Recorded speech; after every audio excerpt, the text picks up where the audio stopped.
Hello everyone, FPL Raptor here and welcome back to another video on my YouTube channel. In today's video, we're looking at the best forwards in FPL for the upcoming season. This is excluding the 4.5 to 5.5s because I've already covered them in my budget gem videos last week. So this is from £6 million and up, and I'll be giving you my top 10 forwards. If you're enjoying the content here on this channel and you get any value from today's video, please do drop a like, make sure to subscribe as well. But without further ado, let's jump into it.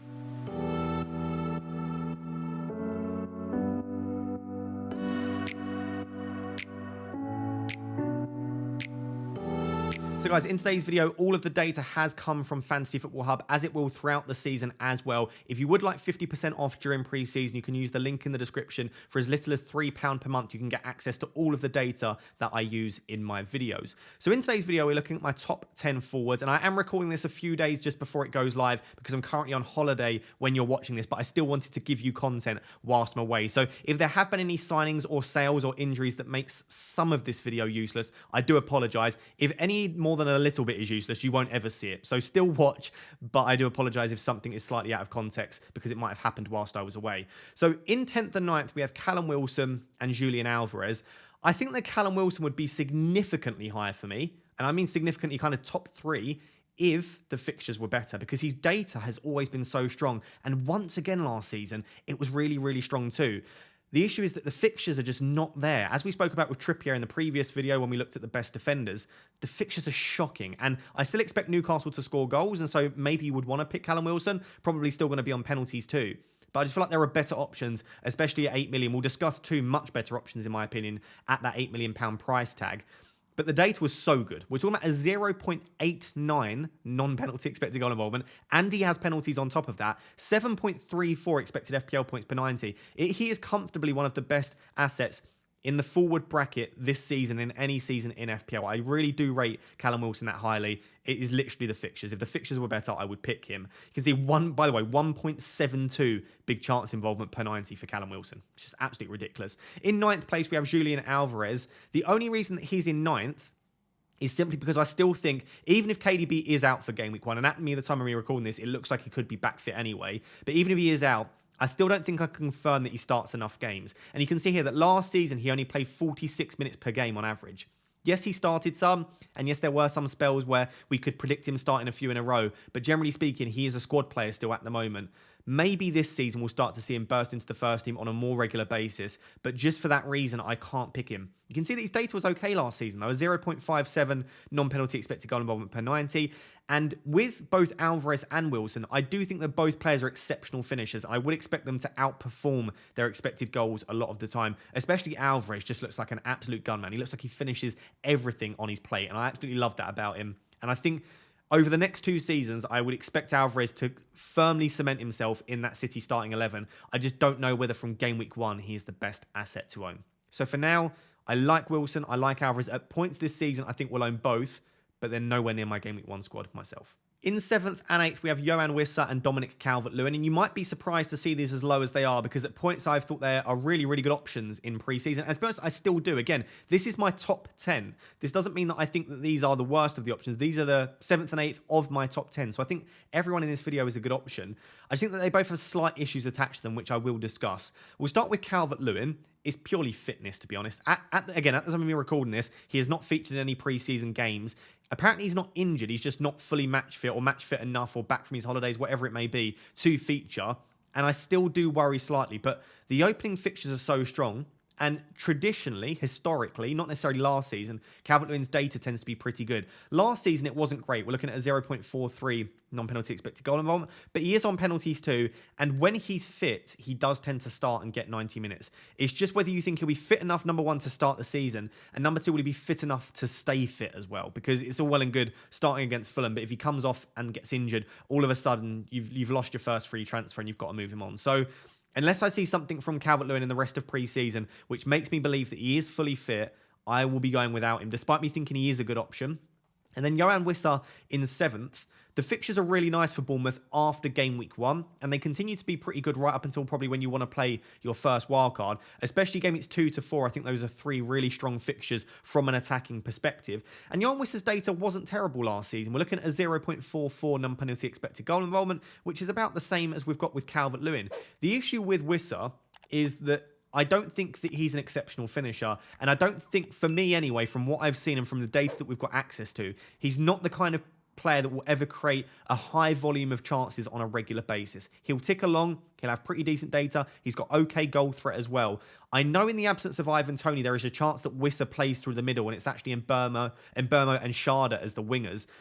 I just still don't think that he's going to accumulate enough chances for me to get those real FPL points that we want and make him a serious option. But if he does, and it does look like he's starting through the middle, and he does start to improve his data, at 6 million, with the Brentford side and the fixtures they've got, he could be an absolute steal. I slightly prefer Mbermo for now. I even think Kevin Sharda could be a slightly better option at a cheaper price of 5.5.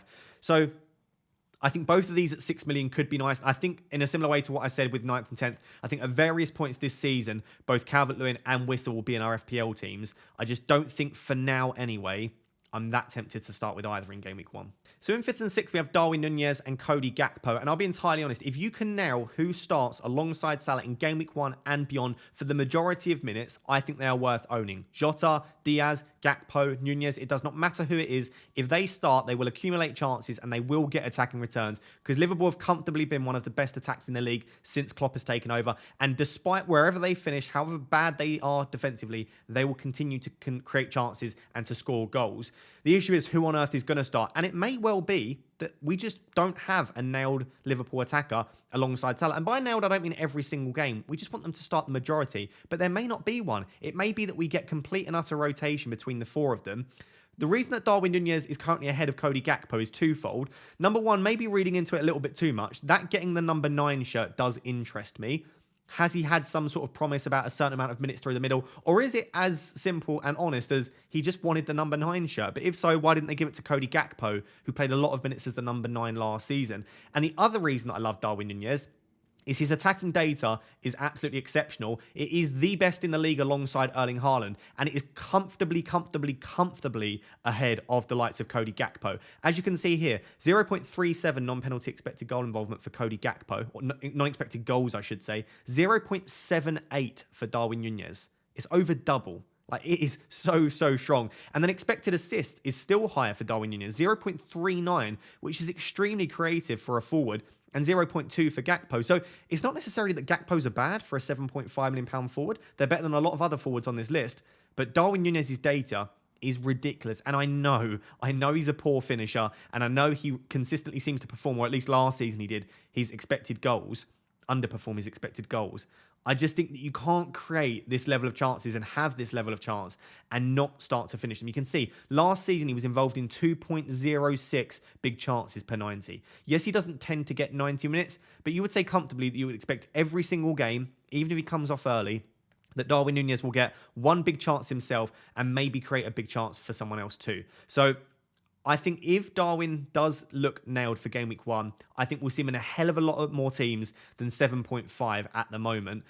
I just need to see the rest of preseason. I need to try and work out who's going to start. At the moment, based on last season, I would have said that Diaz and Gakpo would start alongside Salah. But based on like I said, that number 9, a little bit of what we've seen in preseason, maybe Darwin will be slightly more nailed this season. If you're a Liverpool fan, let me know down below, outside of Salah, who do you think is the most nailed on attacker? Or do you think it's just a case of either pick Trent, Salah, or just avoid Liverpool? So in 3rd and 4th, we have Watkins and Ferguson. And these are two players that are probably going under the radar, but you can see both are owned by about 13-14% at the time of me recording this. We'll start with Ferguson. I think he's an excellent option, comfortably the best 6 million if he gets enough minutes. So I'm putting him in 4th under the assumption that he starts in game week 1, which I do think he will at the time of me recording, and that he continues to get decent minutes over game weeks 2 and game week 3 as well. If there is any real chance that he's not going to start in game week 1, or that we don't think he'll start 2 of the first 3 at the very least, then he's probably not worth picking. As you can see last season, he averaged 50 minutes per game, which is nowhere near good enough to pick him. We need him averaging between 70 and 80 minutes to want to pick him. But if he does get those minutes, like I said, the best £6 million for me, you can see he's got better non-penalty expected goals than Watkins. He's got a 0.62 non-penalty expected goal involvement, which is so much better than the £6 million price tag. 0.85 big chance involvement per 90 as well. He got 6.15 FPL points per 90. 6 million is a good price for him because I think if he's much cheaper, he's worth it even with the rotation risk. If he's much more expensive, it's probably not worth taking the risk. But at 6 million, it may well be worth doing so, especially if you don't currently have one of Matoma, Marcher, and Ciso in your midfield. If you don't have a bright midfielder, which I don't currently, the idea of getting Ferguson in as your second or third forward is a really nice idea. Just worth noting that the fixtures do start to change from game week 4 onwards for Brighton, and they're really not great up until probably when you want to play your first wildcard. So get ready for that. Maybe best to have him as your 7th or 8th attacker rather than one of your main ones. But I do really like him if he can get enough minutes. And in third, I think we probably have the most underappreciated forward in FPL this season, and one of the most underrated probably FPL options at all. I've not seen many people, especially the more engaged managers, have them in their teams. And that is Ollie Watkins. Now, yes, he's 8 million, which I would argue is maybe 0.5 overpriced, especially when we have Gabriel Jesus, who we'll discuss in the next section, at 8 million too. We've got the likes of Callum Wilson, who at points is probably going to be a better option than Ollie Watkins. But even all of that together, the fixtures aren't terrible for Aston Villa. We know that Ollie Watkins was actually really good away from home last season. So the fact that 3 of the opening 5 are away and they're tricky away fixtures against Newcastle and Liverpool, it's not necessarily the end of the world. We still expect Watkins to score goals. And his data across the entirety of last season was a 0.65 non-penalty expected goal involvement. If you take into account since Emery come in, so since Emery come in to the end of the season, if he carried on his points per game since Emery came in, he would have had over 200 points in FPL last season. So if he can continue what we saw under Emery at the back end of the season, coming into this season, we are looking at a 200-point forward, which would be a ridiculous return and would well and truly make him worth the £8 million price tag. So I think that Ollie Watkins may be going under the radar. If you've already got triple Arsenal, or maybe you only want to go for a double up and you don't trust Gabriel Jesus, and none of the other options in this video particularly interest you, I definitely think you could do worse than Ollie Watkins, and we definitely saw him reach another level this season. My only slight concern with him is, firstly, I don't think he'll be on penalties, just because I think Tielemans is a much better penalty taker, and we haven't yet, well, at this moment we're recording this, we haven't yet seen both Tielemans and Watkins on the pitch at the same time when Aston Villa have a penalty. I think Tielemans' penalty record is 83% success rate, whereas Ollie Watkins is down below, like towards 50-60%. So Ollie Watkins is not a great penalty taker. Tielemans is, so I expect him to be on them. And I also just think that you could probably wait and see with Watkins and maybe go with a slightly more explosive pick, who we'll discuss in the next part. And then if Watkins still looks good once again, then maybe you move to him for the period of time where the fixtures start to improve. So I like Ferguson, I like Watkins, but I do think there are 2 slightly better options. So the top 2 forwards for me in FPL this season comes as probably no surprise to you: Gabriel Jesus and Christopher Nkunku. I think these are comfortably for me the best 2, and they are in most of my drafts the 2 that I have. I will explain why I think Gabriel Jesus is first, but I do just want to give a shout out to Nkunku, because looking into his data, it was ridiculously strong last season. As you can see here, 0.74 non-penalty expected goal involvement in the league last season for Leipzig. The fixtures from game week 3 are really, really good for Chelsea. And if he does maybe get 1 or 2 goals or 1 or 2 attacking returns in game weeks 1 to 2, might see a slight price rise, and then you've also got him going into game week 3. So I really don't mind starting the season with him. And as far as I'm aware, my prediction would be, because he's a good penalty taker, that Nkunku will be on penalties for Chelsea. Yes, we could see a Raheem Sterling or a Reece James, as other people have mentioned, but for me, it looks like Nkunku will be on penalties. So we're talking about a penalty taker with some of the best fixtures in the league over the opening 6 or 7, with a 0.74 non-penalty expected goal involvement last season. I like the look of this, to be honest. I really do think that Christopher Nkunku could be an excellent option. Just quickly to say, by the way, the data is from FB Ref and the touch map is from SofaScore. If you want to check the apps out, feel free to go for it. It's the only way that we can get data from other leagues. Do I think he's a better option than Gabriel Jesus? Potentially, because I do think he's probably a slightly better finisher than him. My reasoning for having Gabriel Jesus in first, and the reason that he's in most of my drafts, is twofold. Firstly, I think the fixtures are better over the opening 3 or 4, as you can see, for Arsenal. I think specifically over the opening 2, the fixtures are much better. And I also think he's 0.5 million more. It's much easier to start with Gabriel Jesus and downgrade to Nkunku in game week 3 or 4 if he looks really good, than it is to start with Nkunku and then upgrade to Gabriel Jesus. And I say that even if you keep 0.5 in the bank. So let's say you start with Nkunku and you keep 0.5 in the bank just in case you want to move to Jesus. If Jesus performs well and goes up in price, and Nkunku maybe performs poorly and goes down in price, that 0.5 isn't going to be of any help. You're not going to be able to make that move regardless. So I just feel like it's safer and more sensible to start with the player with the better fixtures and the more expensive player, and the player with the better data as well. You can see not significantly better, but slightly better at a 0.87 non-penalty expected goal involvement last season, and a 1.34 big chance involvement per 90 as well. Gabriel Jesus, in a similar way to Darwin, is an absolute chance magnet, and he creates chances too. But in a similar way to Darwin, I don't think he's a particularly good finisher. And actually, Gabriel Jesus, across the last 6 seasons, in 4 of them, he has underperformed his expected goals. So I think we can comfortably sit here now, as rude as it might sound, and say Gabriel Jesus is not an elite finisher, and he probably never will be.